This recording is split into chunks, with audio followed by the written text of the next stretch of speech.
Hello everyone and welcome to today's video. Today we can officially say that the Republicans have control of the House of Representatives. They've kept control of the U.S. House, reaching the 218 congressional seat limit they had to reach to hold a majority in the House of Representatives. Now, of course, there are a lot of things that go into this majority, including as President-elect Trump has taken some members out of Congress for his cabinet, there will be some vacancies and such. Though I did watch an interview today and read an article today where Speaker of the House Mike Johnson says he'll be able to fill those seats, and he is confident they'll stay Republican, so Republicans will still have a majority. But again, that's all down the line situations. The most important thing is in the 2024 election, we can officially say Republicans have won the House of Representatives. So how did this happen? Well, right now there are still a lot of very close races that have not been decided yet. But looking at some races that do matter, what's most important to remember is, yes, the Republicans already held the House, but the Democrats were able to flip a few seats as well, as were the Republicans. And for this, I'm going to look on the the proportional map, to make them a little bit easier to see. You had some Republican flips in District 7, District 8, Michigan 7. That was Pennsylvania, by the way. This is Michigan 7. You have a flip in Colorado, District 8. You have some very close races still going on as well, for instance, in Maine District 2, which could end up being a flip depending on how the ranked choice voting goes. But you also had some Democratic important wins, like, for instance, in California 27, where the Democratic candidate defeated the Republican candidate. So there were a lot of very close races across the country, and we still have some very close races still to go. Alaska, statewide, the Republican currently has a lead over the Democratic incumbent. If it does not break 50% for either candidate, this will go towards ranked choice voting, so we'll have a few more weeks before we'll know who actually won this race. The Republican, based on the polling data, is expected to win that race if it does go to ranked choice voting, but again, we'll have to wait for all the votes to be counted there. In California 45, the Republican has a lead of just 300 votes in this district, about 345 votes. Very, very close in California 45. That one, I'm sure, is going to go on for a while with a recount as well. That's super close. California District 21, the Democratic incumbent and Republican challenger. It's currently a 4% margin of victory for the Democrat. Expected the Democrat will hold on, but this is going to be a very, very close one. California 13, only 74% of the vote in. The Republican has a lead of 2% of the vote. This one's very close. Definitely one to watch. California 9, the Democrat, 86% in, is a 4% lead. I expect this one will probably stay Democrat. In Oregon 5, the Democrat has a 3% lead with 93% of the vote in. This will likely stay Democrat as well. But this is very, very close.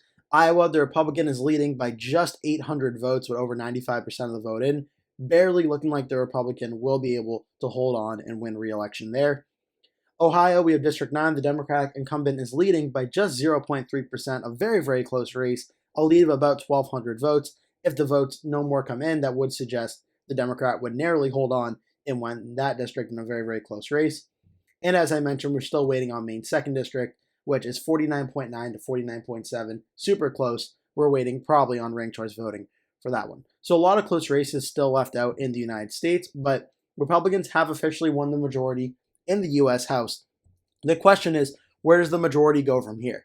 Is it going to be a massive Republican majority in the House of Representatives? Based on the states and the districts that are still out there, probably not. I'm not sure Republicans get too far beyond. I mean, I think we're going to get Alaska will go Republican. That'll get Republicans up to 219. Right now, California 13, Republicans, let's say they win that one, that gets Republicans to 220. California 9 is looking like a Democratic win, so that'll be 209 for the Democrats. Oregon 5, a Democratic win, that'll be 210 for the Democrats. Now, let's see if there's any more in California. I think that's it for California. Iowa, District 1, that would get Republicans to 221. Ohio 9, that would get Democrats to about 211. Maine, let's say the Democrat wins there, that would get the Democrats to 212. That would be 221 to 212, a very, very close House majority right there.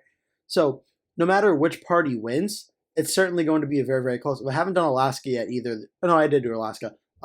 It's going to be only a few seat majority for the Republicans in the House of Representatives, even though Republicans do have control of all three branches, the presidency, the Senate, and the House going into 2024. It is worth noting it is only a few seats majority in the House of Representatives. which could potentially cause some problems when it comes to trying to pass some legislation and certain things that the government wants to get done.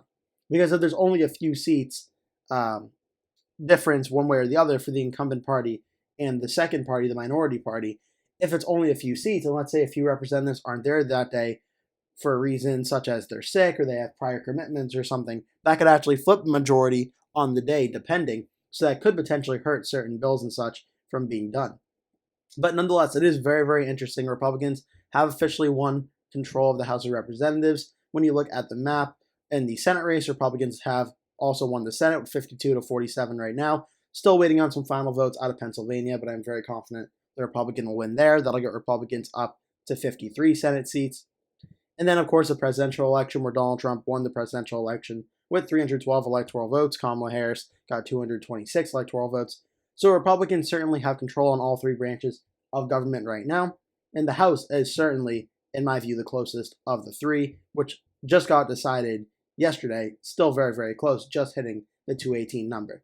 But we still have a few close races to go, and I'm sure I'll be doing a video in the future when these are all called, doing an update on this. But I wanted to just let you know the House has officially been called for Republicans, and Republicans will have a narrow House majority going into 2025. So that'll do it for today's video. Thank you so much for watching. Please remember to give this video a like, click subscribe, share with your friends and family, and I hope to see you in a future video. That will do it for today's video. Thank you so much for watching. If you enjoyed the video, please remember to give it a like. And if you really liked it, please remember to click the subscribe button and make sure you turn post notifications on so you always get notified when I post a new video. That way you never miss one. Also, please remember to share this video with your friends and family if you really, really, really like the video. And remember to stay tuned because I'll be posting at least one video every single day leading up until Election Day. So I'd really appreciate it if you keep coming back and watching those videos. Thank you so much for watching, and I hope to see you in a future video.